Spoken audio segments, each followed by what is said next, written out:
Welcome to Mosaic Minds. I'm your host, for one time, Tristan. Well, that was fast. Haven't done that in a while. I feel pretty accomplished. Pat myself on the back for that one. Alright, so what's our topic? We're getting back into our own roots for the show. So, what are we going to talk about today? Well, today we can talk about generally anything you do want. That is true, we always do that. Name origins. Where do our names come from? Oh, actually, I know where my name comes from. My name actually comes from... my name actually comes from an old Celtic legend called Tristan and Isolde. Old what? Called Tristan and Isolde. It's a knight, right?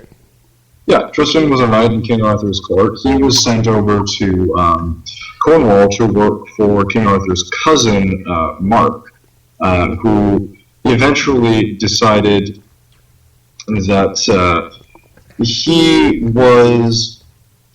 Mark decided that he was going to get a princess from Ireland named Isolde. So what happened was Tristan went over to Ireland to get this handsome wench, so to speak. And alternatively, what happened was that they ended up both falling in love. So they had a bit of a tryst, no pun intended. They had a bit of a tryst, and eventually were found out by King Mark and were killed. Wow. Yeah, fun stuff. Fun stuff, I'm named after a guy that, yeah. That's fucking... I didn't know about that part. I know you were named after a knight. I didn't know you were named after, like, that kind of knight. That knight. Yeah, I was named for, specifically, a knight who was also a forbidden lover. So, any girls that, wants to cheat on their boyfriend. And, I have a sort of a death wish, too. Well, I don't have a death wish. Well, so, it's gonna be fucking awesome. Imagine, now you have to find a friend named Arthur, and then every other Knights of the Round Table. I need a friend named Arthur, I need a friend named Mark, and then I have to steal Mark's girlfriend without him knowing. Alright, I know a Mark. Well, he's about, 30, and he's, apparently he's traveled the fucking world, so... It's gonna be fucking terrible, though. Anyway. So where did your name come from? Vincent. My first name, well, it's supposed to be in Croatian, but it translates to English for, legal reasons and all that.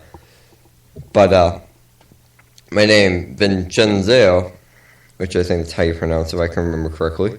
Actually, it's from the Roman name Vincentius. Vincentius, thank you. Yes, which means to conquer.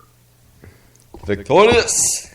The name was popular among early Christians, and it was borne by many saints. As an English name, Vincent has been used since the Middle Ages, though it did not become common until the 19th century. Wow. Behind the Name, man. That shit's an awesome website. It helps me with names all the time. What site? BehindTheName.com. I have to go there. Oh, it's a fantastic website. It really, really, really helps with finding names for characters. I'm going there then. Because it takes me an hour to come up with a name for a character. Oh no, it's fucking fantastic. You can look up names, meanings, popularities, namesakes, name days, related names, and a glossary. Those future writers out there, go to that site. I'll be in the description below. Oh yeah, meanings are awesome. If I look up if I look up a meaning for insane, I actually get Pericles and Ophelia right off the bat. Jesus. But yeah, the reason is because apparently Hercules was actually driven insane by Hera and killing his own children. Hercules? Wait. All right. I'm not talking about the Disney movie. No, it's just I didn't realize that Hercules was, or Heracles rather, is actually such a dark story. Actually, it is, but I didn't think he killed his children. I knew he had 12 labors. Yeah, well, apparently this is, it means glory of Hera, from her name, the goddess of Hera, combined with Greek for glory, Kleos, This was the name of a hero in Greek and Roman mythology, the son of Zeus and immortal woman Alcmene. After being driven insane by Hera and killing his own children, Heracles completed 12 labors in order to atone for his crime and become immortal. Alright, so what was the whole point of becoming immortal? You killed your own children. Fucking Hades is gonna get your ass. Literally. It's like no coming back from that. Maybe that's why. Fuck, let me be immortal. Then Hades can't come for me. Haha. Yeah, that might actually be the reason. Who knows? Dig your hole a little bit farther. Alright, so then... Now, Kratos, for those who don't know, is actually Greek for strength. Really? Well, Kratos? Yes, but it's not spelled with a K. It's spelled with a C. Let's see. Kratos. I Wikipedia'd it. I'm behind in naming it. Alright, so I'll tell you how I learned it, and you tell me what yours is. It's not there. I found names that are similar, though. Curtis, and Caradoc. Kratos, it's I think if I remember, it's like, it means strength, and apparently in legend, and now I don't know if this legend is true or not. The legend is that Kratos was Zeus's right-hand man. Like his go-to guy. So, you know. But yeah, I get you. What's funny, I would love to live in ancient Greece. To be completely honest, I would love to live there. Preferably Athens, because, you know, my body type would be diminished by Spartans. Yeah. And every other fucking place in the world there. Yeah. So, what happens in there is that they're promoting... Now, I'm the first one who's against discrimination of anything, even though we satire it, but, they fucking go really far. I mean, they had an island dedicated to lesbians who are bisexual, mind you. Sweet. Like, their main job, if they had to do it to a guy, was give him a blowjob. That's all they had to do. That's pretty sweet. That's where the word lesbian comes from. It comes from the island Lesbos. Really? I learned, but the Mediterranean's a fucked up place if you want to be. I mean, in Western culture, if I say wear a penis around my neck, it seems really weird. Nowadays, but in Mediterranean, even nowadays, if you go to the Mediterranean around Greek, I think Italy has that too. I don't know. I'm not sure which area, but I know it's in the Mediterranean, where they wear penises around their neck to protect people against sort of, how do I put this? Sort of the anti-answer to insecurity over a man's size, which is why they would wear it. And I find it fucking ridiculous because, for fuck's sake, the average of a female can get herself off with like a 3-point, like a tiny hand. You can get it off easy. Come on. Mm-hmm. Exactly. So, but anyway, fuck, I hit my thumb. So anyway, Greek and Romans. If you ever wanted to live there, it's probably like the biggest sexual place you ever want to be, man. Greek and Roman. Greek and Roman. Not always true. Early Rome. I'm talking about. For me, it would actually be Australia these days. Apparently, Australian chicks love Canadians. Go fucking look. Go there, man. But I've thought of it. I'd love to go there, to be honest, but I fucking be probably shunned. Well, who knows? I mean, maybe you can move to... Hell, you should move to Canada. We should live together. I moved to Canada. I'll be in, like, Toronto. You'll be in Montreal. No. We'll just get a place together. We get a place together. You'll be in the army, and I'll be making podcasts all day. Good. Our walls will be covered in stories. Oh, probably. We would have drafts upon drafts or something. The thing is, if we live together, like, chances are our writing would go, like, sky high. And our walls would be covered in writings, but I don't know. It's something I don't think I can ever live with someone because of how slobby I am. I'm pretty sloppy too, but I mean, like, I'm sure you and I would actually be able to pick up our shit, so to speak. Yeah, unless it's gaming time or I procrastinate it to the point of where, like, you know, Vince, the meat is rotting. It's been like there for 3 weeks. I'm pretty sure that you and I, if we were to live together, it would be a lot of gaming. You and I being like, "Hey, did you ever play this game?" "No, I didn't." "All right, cool. Sit down." Here's this game. Go sit down. Huh? Nothing. But again, there are reasons why I can't. But it could work. I wouldn't mind living with someone. To be completely honest, that's one thing I'd like to do. Live with someone I know at least. It's sort of a bad call because those people can get tired of your shit. Now, I tried staying awake with my cousin, who is my best friend entirely. Okay. I almost killed practically.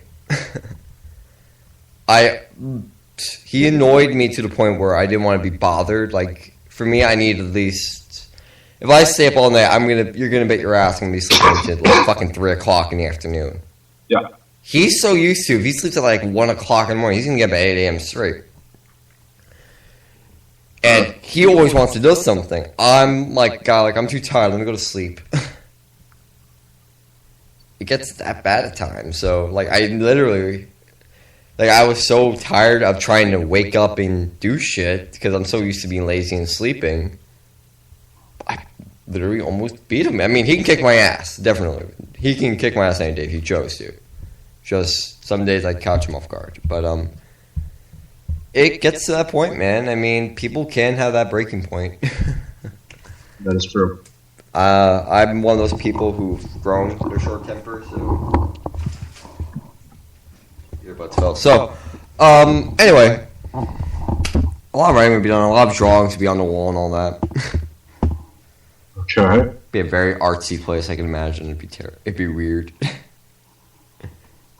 Anyway, so what else are we going to talk about today? 3:09 a.m. We can do we can think of it. 3:09 a.m. Everybody, just listen to that number. Let that sink in. All right, here, listen to me. Okay, let that number sink into your brain right there. 3:09 a.m. Actually, 3:10 a.m. at this point. Think about time. It's completely and utterly irrelevant to where you are right now. Think of how everything you do in your life is based on, I need to be here at this time. But time is completely irrelevant to you because you are a human being. Think of that and be happy. All right. Then the world's mind exploded in a tiny piece of the gray matter. I'm sorry for any suicides. Just like a press conference. I didn't mean to do that.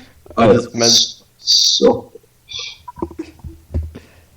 sorry, I mean not a chance in hell. Probably. Everyone in the world probably has a chance to go to hell. The biggest chances are, we are all complete and utter assholes. It's true. I mean, there's a big sin in the Bible. It's always against sex and all that, and alcoholism. Well, not alcoholism, I wouldn't say. For fuck's sake, those who are highly religious, I'm not going to shit on your religion, to be completely honest. I'm just going to let you know. Some things in the Bible are just, I can't agree with entirely. Every man is equal, but yet it's completely fine to buy a slave. It's fucking real. That's all I gotta say. It's 3:11 in the morning. Where are your children at? Hopefully you don't have any, or hopefully they're in bed. Hopefully they're not listening to this bullshit. They're like, are your children listening to our show? Just say that because I just loaded something up because I was curious, and it made me go through an ad, and I was like, I really hope everyone's not hearing this. For everyone who did hear that, I'm really, really fucking sorry. It didn't come through. I would have heard it. Good. Remember, it's my audio that bleeds into, so I'm the first one to hear it if it comes through. Yeah, that's right. So, no worries. Anyway, what would be the worst way to die in your imagination? But it has to be logical. It can't be like being eaten by a raptor, then being stomped on by an elephant, then having sex, then that woman turns out to have AIDS. No, it's not work. Either being trampled on by... What? Can't hear you, man. Hello? Sorry about that. Hello? Yes, I'm here. There we go. So, what were you saying? I would say either A, being stomped on and or trampled and or crushed by an elephant, Or alternatively, there are two others I can think of. One is being skinned alive. Two would be actually three. Now I just thought of the fourth one. Three would be having my spine connect with a butcher's hook, and then having my stomach cut open, and then having to bleed to death while seeing my entrails. Four would be probably freezing to death. I could agree on most of those, except for, like, in my mind, I agree with those, but there has to be, like, one easy death that no one can, like, fucking disagree with. It's drowning.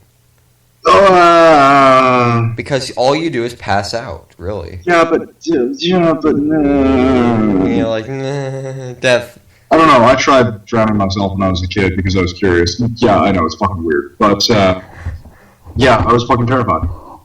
But it's like, it's because people try to hold their breath and then they can't, and it's like the struggle. Well, I was Yeah. But I mean, what literally happens is you go unconscious. When you have no oxygen, your brain cuts itself off and then slowly dies. That's still scary as fuck. You don't feel a thing, though. You're dead asleep. But, I mean, I suppose dying in your sleep wouldn't be bad, but then again, I mean... We talked about this, too, before. What I'm wondering about is, if you die in your sleep, does the dream just continue? Which we talked about, and I think that's the worst way to die, because you had no idea if you were dreaming. Yeah, exactly. Well, actually, I think in some ways that's how... well, first off, did you ever see Star Trek Next Generation? No, but Netflix keeps recommending it, so eventually I will. Next Generation is fucking awesome. It is brilliantly written. If Trent says it's good, it's fucking good. No. The thing is, you can't always trust Netflix, but no, Star Trek Next Generation is brilliantly written. The acting is superb, and the language is just fucking fantastic. Anyway, there's one episode wherein one of the captains, or at least I think he's a captain, I can't remember exactly his name. Anyway, William Riker. He's performing a play on board the ship. Mm-hmm. The whole premises of the play is that he's a guy who is absolutely insane. Like, that is his character, is that he's playing a mental patient. Thing is, he doesn't realize it, but at one point, he's playing the mental patient, he's doing the show on the ship, and he goes to sleep. And then the next minute, he wakes up and he's actually in a mental asylum. And he's told by the doctors that his entire life aboard the spaceship and everything else was a lie, and that he's just absolutely insane, and that he's been there for like fucking 10 years. So he starts freaking the fuck out. And then, like, there's a couple points where he goes in and out of being on the spaceship and living his life there, and then being in the insane asylum and living his life. This reminds me of a story I wrote a long time ago. Continue. But anyway, so what happens is, at one point, he's doing the production of the play on the ship, and in the crowd, he sees one of the doctors that is treating him in the insane asylum, and his mind just almost shatters, and he's just like, what the fuck? Like, this person doesn't exist here, like, he shouldn't be here. So he starts attacking the guy, and the captain is just like, what the fuck are you doing? Like, you're attacking one of our crewmates. What's wrong with you? And he's like, he's not supposed to be here. He's never been here before. And the captain's like, no, he's been here for like 3 months. I don't know. He's Spock, man. How are you killing Spock? But, well, Next Generation doesn't have Spock. But anyway. I know, but Spock impersonator. But anyway, there's one point where during the production of the play, after he attacks the dude, fuck. What happened? Have you ever popped like a pimple somewhere and then you? Listen, my face is covered in pimples. I tried laying down on my pillow. I popped like 8 of them. Not a perfect picture of frame, but it's fucking true. No, I have one on my chest, and I popped it earlier today. And the thing is, like, that area around my chest was itchy, and I didn't remember that I had that. So I just scratched at it, and it just fucking hurt like a bitch. Anyway, so what happens is, after he attacks the crew member, he just throws a chair at the set, because the set is built almost exactly like the insane asylum that he's in. As soon as he attacks it, he wakes up again, and he's suddenly in the insane asylum again. After that, he has a gun on him that is in the universe of him being on the spaceship, because all the doctors are like, hey, this is something that you apparently used on the spaceship. We know it doesn't work. Like, here you go, look at it and be like, hey, this isn't fucking real. And then he's like, well, wait a minute, I have this now. So he sets it to a setting where it would be so destructive that it would destroy like the entire fucking building. And the doctors are like, you can't fucking do that. Like, this is real right now. If you shoot that, you're going to kill somebody. And he's just like, well, fuck it, because this isn't real, and my life on the spaceship isn't real, so let's find out what real really is. And so he shoots the fucking wall, and everything explodes, and then he wakes up on the spaceship again. And after a whole bunch of times of this happening, eventually he finds out that the reason for all of this happening is that the insane asylum was actually a prison that he was taken to because he was setting up the play, and then right after setting up the play, he went down to a planet to do an undercover mission. He got attacked, knocked out, brought to a prison where they tried to convince him that his life on the ship wasn't real. And like he's completely like under comatose state like the entire time. So his jumping in and out of reality is actually him jumping in and out of his own mind, trying to be like, what the fuck happened? And they're going back and reiterating the point why I even brought this up. There are actually some days where I'll go to sleep or I'll just be living my normal daily life, and I just think to myself, like, this doesn't feel real, like, whatsoever. Like, I would not be surprised if one day I wake up and I find out that my entire life has just been a lie. Hey, don't do that to me, man. I don't want to feel fictional as it is. What? It's something some people like to fuck with. I have a problem sometimes where I don't know if things I do is real or not. So you don't know if you're dreaming or not? Not that. I don't know if I'm like existing. Like, am I a character? Am I some fictional thing that someone came up with a long time ago?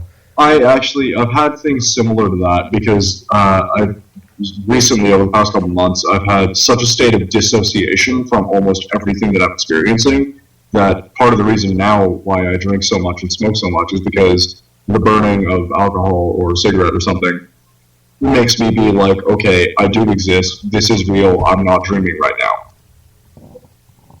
Or alternatively, I'm here. It's something I can never do. I mean, if I know I'm fictional, then I probably fucking have a good conscience, man. But, yeah, it's a scary thought, because reality is so subjective that there are times when you really do doubt your own reality entirely. And that doubt alone is actually scary as fuck. I wonder if that's actually a mental condition. That probably is. I remember, as I said earlier, I wrote a story about this when I was in oh shit. Huh. What? There are two things that I just looked up. We have 6 minutes left, so you gotta say it. It's a dissociative disorder, or depersonalization disorder. Periods of detachment from self or surrounding which may be experienced as unreal, lacking in control or outside of self, while retaining awareness that this is only a feeling and not a reality. That's actually a thing. I'm not surprised that it is. Apparently, this depersonalization disorder, I'm summarizing this, it's a mental disorder in which the sufferer is affected by persistent or recurring feelings of depersonalization or derealization. This disorder is classified as a dissociative disorder.